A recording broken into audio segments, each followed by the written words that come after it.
President Trump returned this week from a key trip to Southeast Asia, claiming victory in expanding trade and putting America first. But China President Xi Jinping has his own plan to put China first, and it's already working. We traveled to 3 countries in Southeast Asia, South Korea, the Philippines, and Singapore, to find out about the Chinese initiative called One Belt, One Road. It may be the biggest threat of its kind to America that you've never heard about. Our first stop, Singapore. The ships at harbor stretch to the horizon. The port's key position at the Strait of Malacca has made Singapore rich. The Strait of Malacca is a crucial shortcut between India and Asia. Economically and strategically, one of the most important shipping lanes on the planet, which makes Singapore critical to China's new plan to dominate the world economy. China calls it One Belt, One Road. And they just took it. Chang Heng-chi is Singapore's ambassador at large. Is what China is doing the biggest global outreach by any country, you think, of all time? Well, when Xi Jinping announced the One Belt, One Road initiative, everyone thought it was a grand vision. It is the greatest vision of all times. It's a vision that captures the old Silk Road economic initiative. The Old Silk Road refers to a network of trade routes used for hundreds of years to move goods like silk and spices. China intends to spend $1 trillion to build new connections among Asia, Europe, and Africa, developing supply routes over land and water, putting China in a position to control trade and dictate terms. It's already building coal power plants in Pakistan, buying interest in foreign oil companies, and building a $6 billion railway that will connect 8 countries. How do you think, if you are someone looking after U.S. interests, that the United States ought to view this strategic move by China? I think the United States should pay attention to this.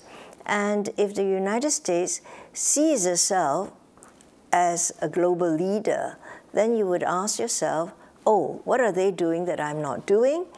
And actually, if this succeeds, where am I?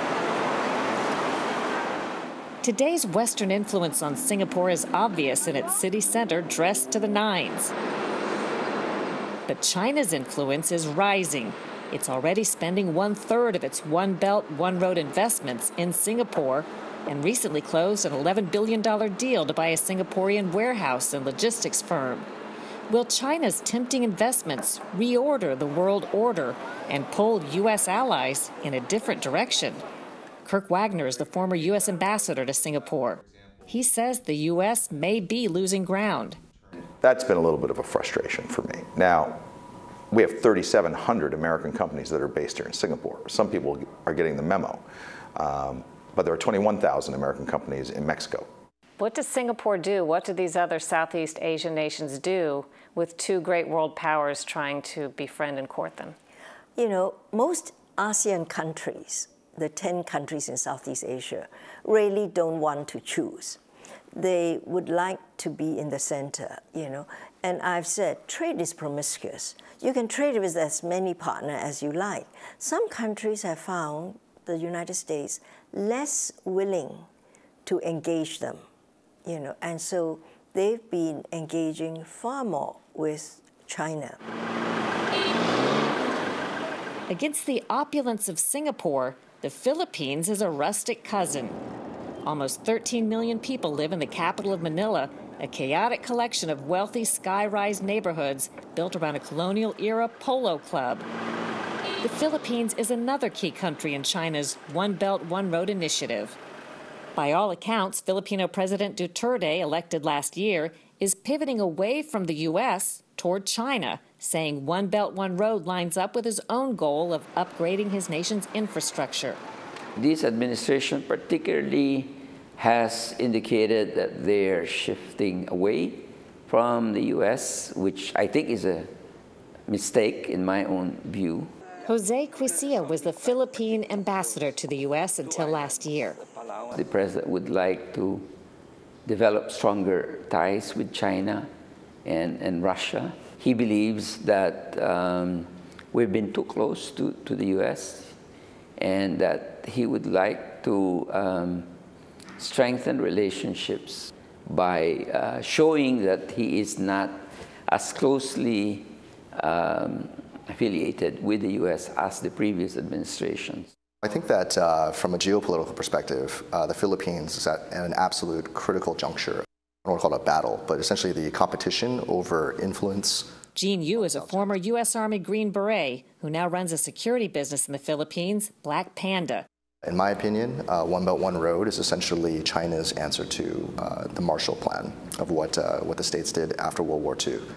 In the Marshall Plan, named after Secretary of State George Marshall, the U.S. spent the equivalent of $103 billion to rebuild 16 European countries and secure alliances.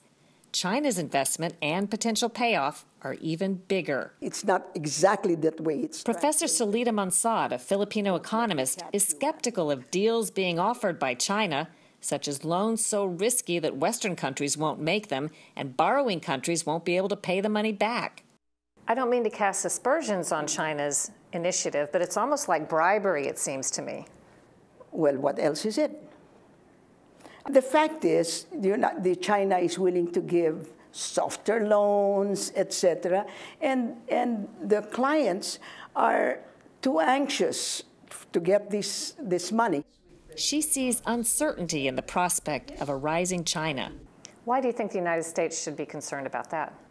So China will get the South, Asia and the Pacific, and then it will look forward more, and it will, it will start bullying if it can, the same way that the United States did 100 years ago or 50 years ago. I would rather have the evil I know than the evil I don't know.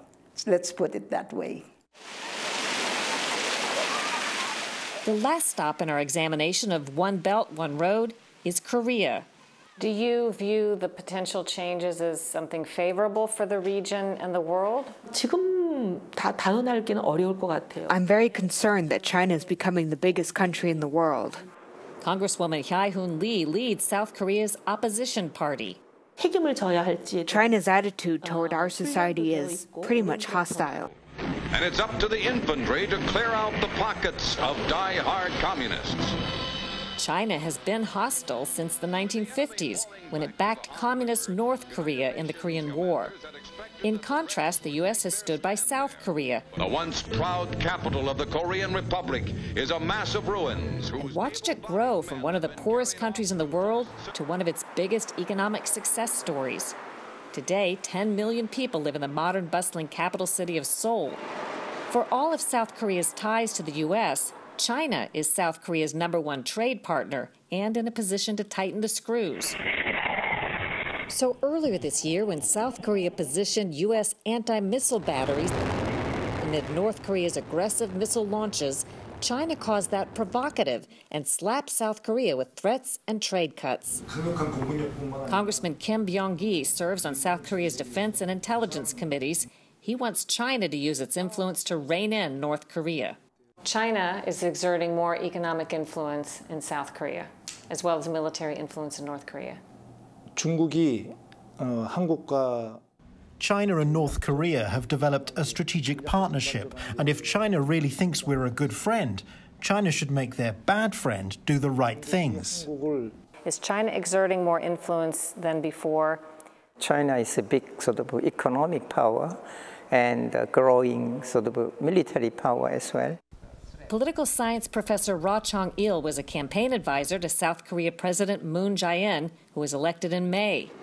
In the end, he suspects China's One Belt, One Road is less about spreading prosperity and more about China trying to build a more dominant role on the world stage. China is just beginning to throw its weight about to its neighbors. I think it is just the beginning. While in China, President Trump was offered lavish treatment full of pomp and ceremony, but few commitments.